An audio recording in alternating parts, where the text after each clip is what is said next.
Tripartite Wage Board, sa Regional Tripartite Wage Board, patuloy yan, hindi tumitigil yan. Patuloy na tinitignan at inaaral kung ano ba ang talagang presyuhan doon sa bawat region para malagay yung malagay na tama ang ating wage rate o wage. Kung kailangan ng wage hike kung magkano. Ang nauna ay na NCR 85 pesos ang naging wage hike natin at ito ay isa na sa buong kasaysayan ng Pilipinas, ang pinakamaraming pagtaas ng wages dito lalo na sa Metro Manila ay sa nakaraang 4 na taon nakapag-sopla na tayo sa 200 pesos lahat-lahat. Ang susunod ay sa mga region na pero matagal pa yan, mga September, October pa yung mga iba.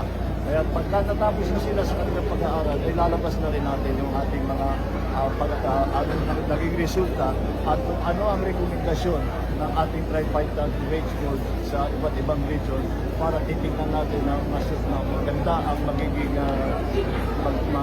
magtulong natin sa ating mga mamamayan na nagtatrabaho. At yan ang pinaka-importante sa lahat. Thank you.